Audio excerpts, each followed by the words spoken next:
What's up, ladies and gentlemen? I hope you're well. This one is a watch along. Let's listen. In light of the things Katlego said previously about black people, although she has stopped, we'd like to continually reaffirm the value of a black person and to show that the black person has a desire, the black person has a mind, the black person is made in the image of God. The black person loves his children, and the black person would like to see his kids receive a very good education and become very good participants in society. And we have such example here in this video from Newsroom Africa titled SA Youth Continues to Battle Joblessness. And you're going to be listening to two people who have degrees, one a law degree and another a medical degree. Both are without jobs, and it's a shocking thing in South Africa, ladies and gentlemen. Are your eyes open? Are you realizing the very serious problem that we are in? Watch. What a hilarious post, but obviously about a very serious topic in South Africa. Now, over 100 unemployed health graduates marched in Pretoria on Friday in an effort to put pressure on National Treasury. The group wants government to address staff shortages by hiring unemployed doctors, dentists, pharmacists, and nurses. The march highlights a deepening crisis of joblessness in South Africa, which stands at 31.9%. I'm joined in studio by Dr. Solidus Ngumalo, and while LLB graduate Ndogozo Masondo joins us via video link. A very good evening to both of you. Thank you so much for joining me in studio and virtually, of course. Dr. Ngumalo, that video is hilarious, right? But it's also quite sad. What you're talking about there is a deep problem. We often talk about the stats of unemployment, but you don't see the faces quite often as well. And you don't expect them to be doctors like yourself. Yeah. Tell me a little bit about your journey, what inspired you to study medicine before we get to this reality that you live in. Okay, so my name is Solidus, right? I think for me, it's been a very tough time. But most times I've always been one who uses humor in order to cope throughout everything that you're going through, I think even in this period, the reason why I'm still here, is primarily because I'm able to, try and find the joke out of everything, But I would say, in terms of my journey and what's driven me to actually be here right now, can't believe I'm actually on television, it's a very touching story. So when I was around the age of 8 or so, I had a younger sister and she got quite sickly. So while we were at home, she stopped eating, she felt very warm.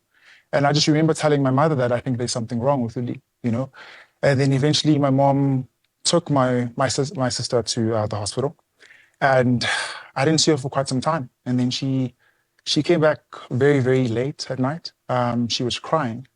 And at that time, I knew my mom. My mom isn't someone who cries a lot. I thought to myself, the only two things that could possibly make her cry is if she found out that I was getting married to a closer woman, or perhaps if something was wrong with my sister, And that's when it literally sinked in.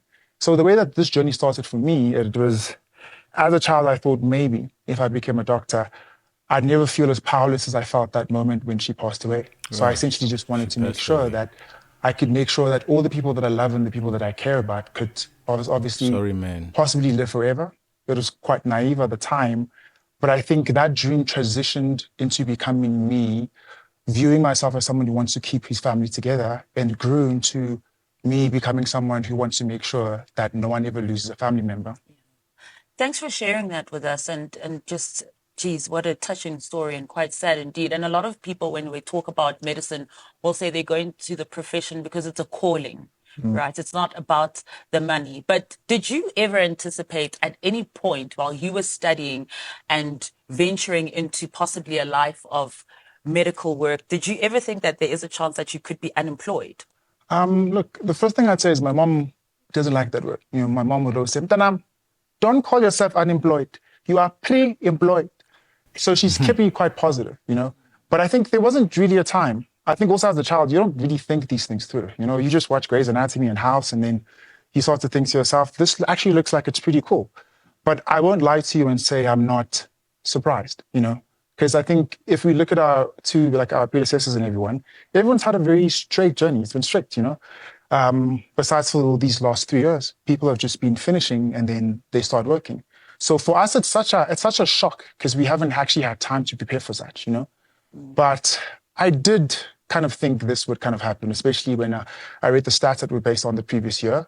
For that reason, I started saving up as much as I can, starting to prepare my family also for the time and what was essentially going to happen. But obviously, Imagine as you are graduating, you are preparing for joblessness. Did he ever have a job? Did he get retrenched? Or has he never gotten a job straight from school? How did he save up money? What was he doing? Is this a cheese boy? The house he was filming in looks quite nice. And kids who go to medical school are usually from families that can provide that level of education. Unless you're excellent and you get funded in some way, which in most cases is also dead. So he was able to save money while unemployed and brace for impact. Many people just fall straight into disaster, man. You were prepared? Interesting. hoped it wouldn't happen, but Yeah, here we are. we are. Ntokozo, I'd like to bring you in here because when we're talking about traditional career choices that, parents are proud of, become a law. The next guy is an organizer of a group of unemployed young people. He has seen that there are so many out there. We can pretty much form an AfriForum of black unemployed graduates. We can say, we are this group of the smarts. Let's get together, let's figure something out. Let's try to cope with the future. I think that's what he's trying to do there. Let's listen to him. And you will secure yourself, a job for the future. You are an LLB graduate. Here you are unemployed, or as Solidus's mom will put it, pre-employment. What's the journey been like for you? And did you ever anticipate, having studied an LLB, that you'd find yourself in this predicament and this position of being unemployed? Well, thanks for having me. I never thought of being unemployed after my studies, but here we are, and I am unemployed, and it does not sit well with me. But maybe it will be the long story if I share my inspirations on how did I get to the legal space and stuff. But what this unemployment has led me to is to the space of saying, no, we need to do something. Now that we are here, we are unemployed as graduates from different professions, not only as law graduates, we need to do something. And here you are talking to me as a graduate, but in an activism space, in my activism life, I am the organizer of the unemployed graduates. And the vision is to bring together all the unemployed from across the professions, the doctors, the education space, engineers, to say, guys, here we are in a space where we never thought we would be. What needs to be done next? You see doctors like Dr.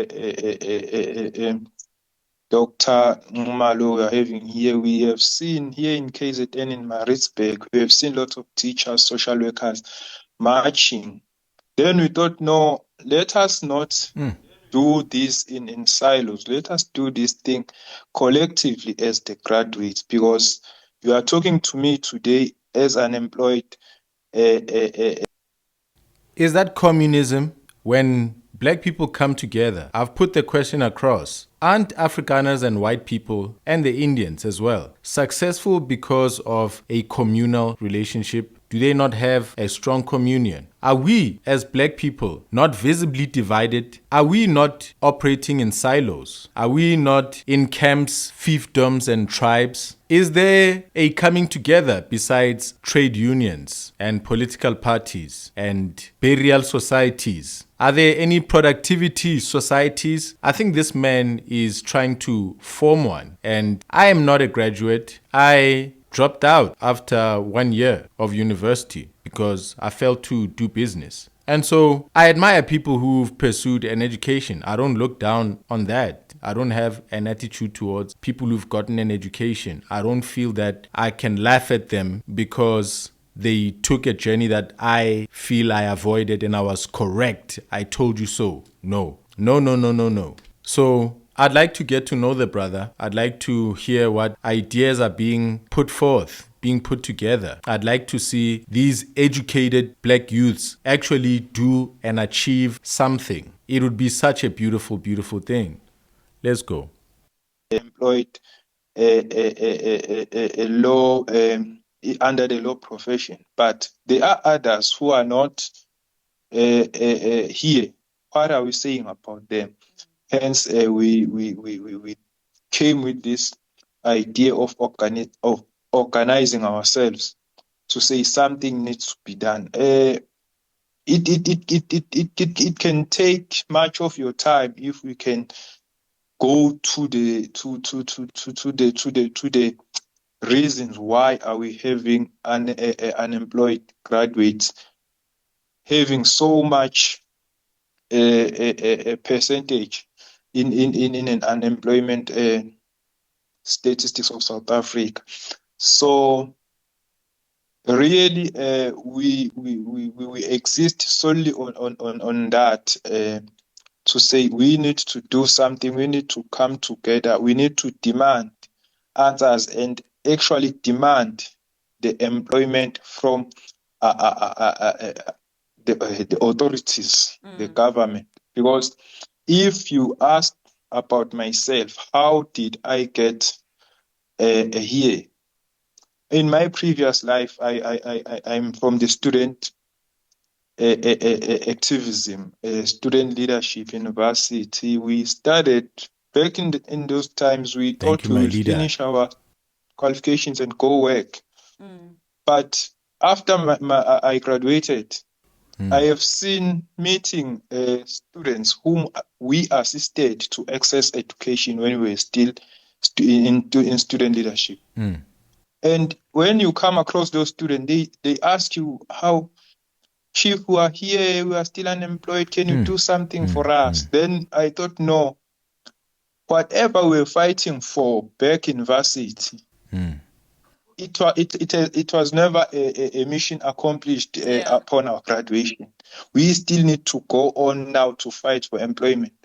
And that's when we then thought, let us come back to the struggle and take the struggle on, not at the level of fighting to enter the education space, but now we are fighting to enter the employment space. Hey, yo, bro, sorry, man, to be addressing you so publicly, so openly. I hear your fight for employment, your struggle. I understand the language you use. I understand as a student leader, you are responsible for charging people up, for them to wake up and be ready for combat with a country and a system that is not friendly, that is quite hostile to them as black people. However, now, fighting for jobs, fighting for opportunities, I get lost in the use of that language. You should be properly aware that there's fewer jobs than there are black people. There's more black people than there are jobs. And these jobs are created by the white people who have a good enough education, an entrepreneurial spirit, a risk-taking drive, a patience, a passion to pursue something for profit maximization, something that needs a large amount of labor. And so the black people in the country are available. And so naturally, as a white person, you just see yourself fitting in this world where white seems to be the few seniors at the top and the majority at the bottom are the blacks. It looks like God has designed things that way. And so white people have an easier path going towards entrepreneurship, seniority, founding a company, leading a number of people. And so the ratio there is sort of like one employer to 70 employees. And so the number of white people who can employ us, the number of foreign companies that can come here, set up shop, and employ people, there's only a finite number. companies face serious pressure. Many are going out of business, meaning that they are also facing challenges and losing their ability to employ people. And that is worse when the economy is sluggish or turning downwards. So the fight for employment is a fight with who? Who is the group fighting which other camp? Is our fight not one for entrepreneurship? Should that not be the change of tune? Should these smart doctors not get on YouTube? I can think, for example, the doctor there is funny. There's a guy called Ali Abdal. He runs a YouTube channel that promotes productivity, teaches productivity, teaches how to work without procrastinating, how to write a book, how to find inspiration, how to become a speaker. Ali Abdal got a medical degree and then he quit that to become a YouTuber and he has become a success. His mind has been profitable to a lot of people like myself who've learned how to be content with being in the house and being productive at something, you know? I think the term education comes from educo, which is to induce something from within. I think I remember reading that in a book a long time ago where education was explained that way. It means that you get a package, a software that you learn, a programming, which sits on your mind and allows your mind now to deduce and to produce from within. Education is the activation of a mind so that it can become one that is capable of dealing with all sorts of things. It's not one where you should just be equipped with being a doctor. I think you are equipped with more. If you were somebody who sits around the house like me and you had learned, he did mention that he's been thinking of writing a book. Your medical education has helped you be able to do that. Your speaking ability, your time spent among smart people has made you smarter beyond being a doctor. So you're smart enough to be a YouTuber. You can be good. You can get monetization within 2 months. Call me. I can tell you how to do it. So the group of unemployed graduates that the brother is putting together, y'all should be ready for the right fight. Y'all should not fight the employers. Y'all should stop trying to fight the ANC. Governments do not produce employment, y'all, except in the public service. Besides that, it's the entrepreneurs, it's the people themselves, it's the us, it's the people that God put here on earth. We have a responsibility of starting business, firstly for our personal benefit and gain. And then when you are pursuing a gain that is large enough, it will obviously come with a need to hire a number of people to achieve that. And so you will negotiate a fair exchange with those people who are helping you achieve your dream. You want to get rich, they want to have a living. Not everybody wants to pursue riches. Not everybody wants to stay up at night pursuing the grandest, biggest things. Some people really just want a living, and there's many out there. So you come together with those people, you pay them, and you are able to multiply yourself as that one person. You understand? So the fight for entrepreneurship, the fight for digital skills, the fight for understanding AI. I hope those are the discussions that will be taking place in your groups there. Not an agitation, guerrilla. No. No time for that. And that's a valid point that you're making there, Ndogozo, because there was this, fight to make sure that particularly the black child does get an adequate and quality education. And now we're sitting in a scenario where we've got people who are unemployed. Now, in one of your videos as well, Solidus, you mentioned, and in a joking way as well, because, you used humor as well, that people don't expect it to be that girl in the class who perhaps, in reality falls pregnant. People don't expect it to be the LLB graduate. They don't expect it to be the doctor who struggles with unemployment. What kind of toll does it have on one emotionally and mentally? I think it's been a very difficult time, It takes a lot for me. I think in the words of the wise urban poet, DJ Khaled, we're depressed. We're the best. And it's been quite a lot. I think not just on Nice me. joke. I'd always say when you're seeing, I can only speak in the context of doctors. When you're seeing a young unemployed doctor, keeping in mind that the majority of us, especially we come from certain upbringings. For myself, I'm from Mitchell's, which is a very small town.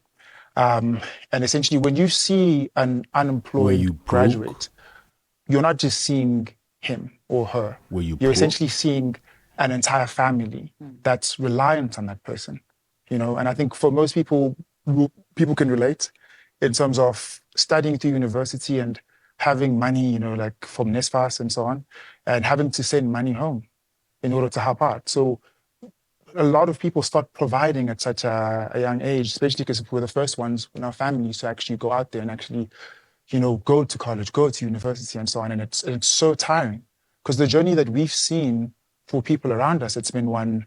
Sure, it might be that they never had the opportunities that we had. And nonetheless, I'm also very grateful to my family, to the community and everyone who's kind of made me who I am today. And they might not be able to fully understand it, but there's still that thing inside of you where you feel like you've got the entire world on your shoulders. And it's so difficult because even for them, it's difficult to understand. But for anyone else who's outside who's watching, it's just a thing of they talk to you once in a while about, the fact that you're unemployed and you're not working. But you're the one who actually has to live through it, Yeah. So it's a lot. It's very, very difficult. And I think if I were to time travel and talk to myself when I was a child and tell that person, and they ask me so what do you do with your day? And I just wake up in the morning, I play FIFA until I start losing, and then I give up. They'd probably say that sounds like a dream. Dude, you should stop playing FIFA. You can afford FIFA. You've got a PlayStation, you've got an Xbox.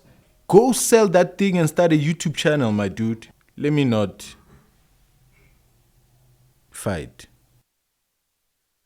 But as an adult, it's so difficult with all the pressures and all the expectations to feel like you're failing each and every day. And speaking of the pressures as well, there's also societal pressures that one feels as well. There's also the need, natural comparison as well. In one of those posts on your social media on TikTok, you make mention of, studying hard, getting those A's, 6 or 7 A's to make sure that you get into medical school. And then next thing you're watching the guy who didn't really do so well in class, getting that tender and becoming a millionaire. Yeah. Talk to us about that kind of dynamic as well, when you're looking at your peers who are also progressing. I'd honestly say, it feels like a kick in the face, I guess, in a sense, because you grow up being told that you have to work hard. And if you really, really do work hard, you'll actually make it, And it's funny because as black people, the tendering, public supply, I think the word tenders has been demonized. If you don't understand that the government is a business, it is the largest corporation. The government makes money from, yes, state-owned enterprises. These are money-making businesses for the government. But then they've got this whole other side of making money, which is taking money, which is tax collection. For living in South Africa, for trading amongst each other, for the money that you've earned, for the money that went in your bank, I'm just taking a piece of it. So a country has an income statement. It has cash flow, balance sheet, and so it is doing business. A government is not fully equipped to do all the work it does, and it is not doing all of its work. The people in parliament do not go and put on overalls and go up towers there to fix broken electrical things. The people who do that is a nexus of contracts. It's the largest contracting exercise you have ever seen. That's what tendering is. Those jobs need to be done by the people in society. And the black people have been told that tendering.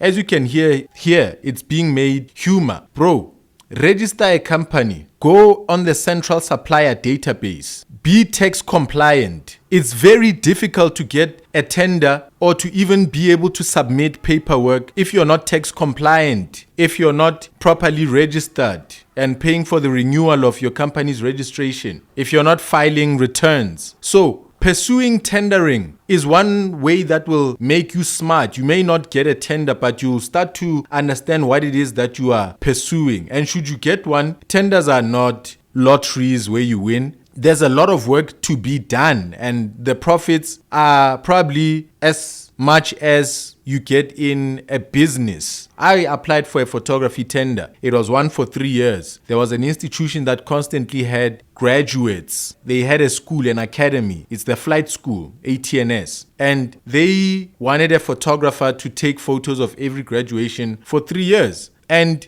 when you start pricing, you realize that you need to price the lowest. So it's a fight to the bottom. It's a race of who can be the cheapest. So people do get corrupt tenders that didn't have proper process, but you need to understand that whoever has gotten a tender has made a great attempt to be incredibly cheap. So it's a long-term contract that brings in top line, it brings in revenue, it brings in gross income. But after your expenses, your costs, your cut, your materials, you end up just getting money that is equal to a business where you're selling donuts and the profits are only 20%. In a tender, it'll pretty much work out to be the same. So pursue these things and don't pursue them thinking that you'll get rich. Pursue them with an understanding that the government needs your service and you are providing services. You are a service provider and you have to be a professional about it. Playing FIFA out here. You grow up and you realize most things are based on who you know. And I think for me, it's been very difficult.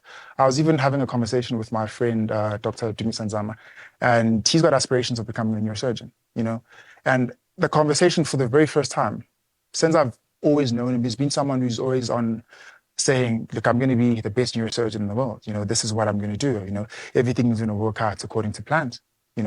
The conversation we had last week, for the first time, I heard a very different tone. Him saying, oh man, look, I've just been looking at everyone around me and my seniors are like waiting more than 10 years to get a job. What's the point? I might as well Start a just YouTube start channel. living my life, And it's so difficult. Like, you have a dream and you're working very hard. And for me, it's so tricky because dream about other I've things. just gotten to a point where I'm still working hard, and it kind of feels like it's insanity, as Einstein would define it.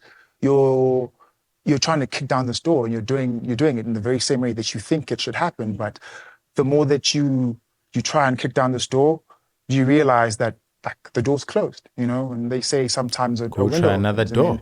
The next thing you look outside the window and it turns out you're on the Titanic and you can't swim. Sure. So it feels like just everything is difficult and it feels like the world is really against you. And I guess if all that you know is hard work, you hope that all you can actually do is just keep on working hard. And I would honestly hope that our journeys don't end up being different from that, proving that, I guess, that notion that hard work doesn't actually always get you there. Smart it would work. pain me to have to be anything else but a surgeon. Alternative It would work. pain a lot of people to know that there are people who can become surgeons and are taking a different path, knowing that we need as many surgeons. Just quickly in closing, Ntokozo, just if you can just tell us, you're talking about forcing authorities as well to make sure that they do employ graduates, not Forcing only in your field, authorities. but other fields as well. What kind of Fight. response are you getting? Fight.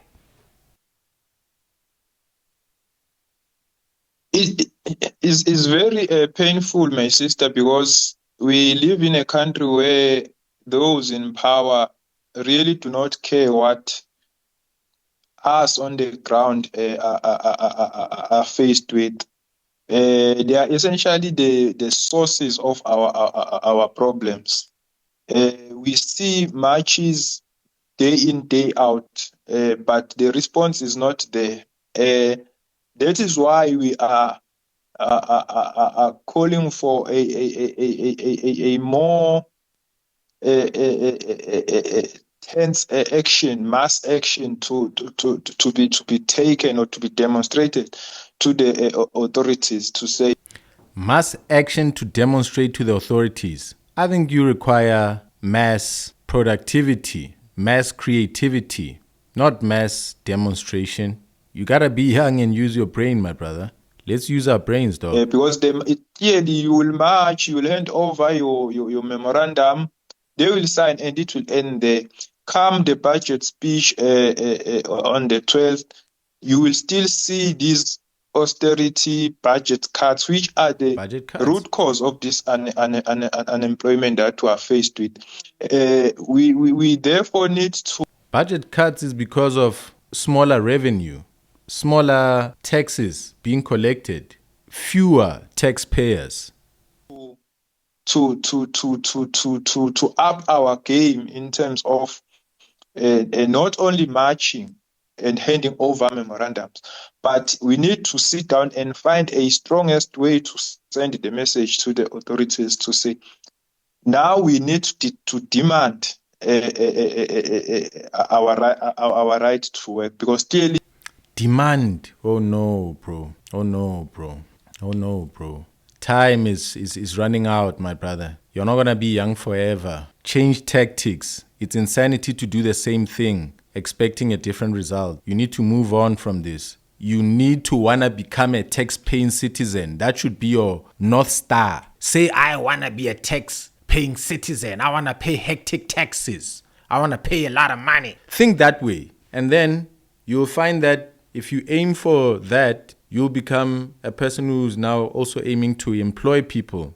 They say aim for the stars, and then you'll fall among the clouds if you don't make it. If you aim for unemployment and you don't make it, you end up with unemployment. If you aim to become a taxpayer, a big person in society, and you don't make it, you end up being able to sort yourself out, do things for yourself. But if you make it, you're able to employ others and change this country. I'm out of here.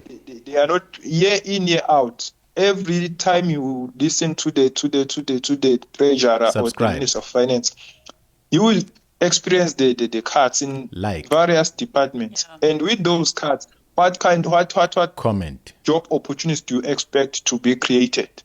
Yeah. Share this video. There will be no job opportunities. Then to be marching on something which you can see the source that is breeding this crisis is a waste of energy. You rather have to find another strategic way. Find another way. Your voice to be heard. Yeah. No. Dogoza, thank you so much. Not really appreciate your time joining us there for your product via to be a video bought, link. And to for you, your Dr. services Mumalo, thank you so much for joining us and sharing your stories with us. And I truly hope both of you find good employment soon, and of course for your peers who are also unemployed. I'll see you next time.